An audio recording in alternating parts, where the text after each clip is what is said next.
क्या आप ऐसी जॉब ढूंढ रहे हैं जहां आप अपने गांव या लोकल एरिया से ही काम कर सकें? ध्यान से सुनिए, क्योंकि ये आपके लिए एक सुनहरा मौका हो सकता है।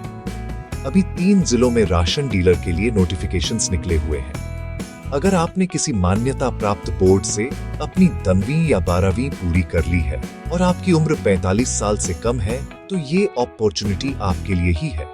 बात ये है, सरकार फेयर प्राइस शॉप एलोकेशन के लिए एलिजिबल और इंटरेस्टेड लोगों से एप्लीकेशन मांग रही है। अगर आप उस गांव, वार्ड या पंचायत के परमानेंट रेसिडेंट हैं जिसके लिए नोटिफिकेशन निकला है, तो आप अप्लाई कर सकते हैं। लेकिन याद रहे, आपको बेसिक कंप्यूटर नॉलेज होनी चाहिए, तो अपनी स्किल्स को और बेहतर बनाइए।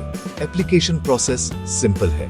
सबसे पहले अपने जिले का ऑफिशियल नोटिफिकेशन चेक करें और हर इंस्ट्रक्शन को ध्यान से पढ़ें। एप्लीकेशन फॉर्म को सही साइज के पेपर पर प्रिंट करें, उसे सही भरें और सभी जरूरी डॉक्यूमेंट्स अटैच करें। आपको इंडियन पोस्टल ऑर्डर के जरिए 100 रुपए भी देने होंगे। जब सब कुछ तैयार हो जाए, तो अपनी एप्लीकेशन दी गई एड्रेस पर लास्ट डेट से पहले भेज दें। और भूलें नहीं, हमेशा अपने लिए एक कॉपी रखें। कोई रिटेन टेस्ट नहीं, कोई लंबे एग्जाम नहीं। सिलेक्शन पूरी तरह से एलिजिबिलिटी और रिजर्वेशन रूल्स पर बेस्ड है।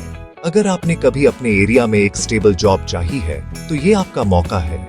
इंतजार मत कीजिए, नोटिफिकेशन चेक कीजिए, अपना फॉर्म भरिए और राशन डीलर के तौर पर एक सिक्योर और रेस्पेक्टेड जॉब की तरफ पहला कदम बढ़ाइए। Good luck.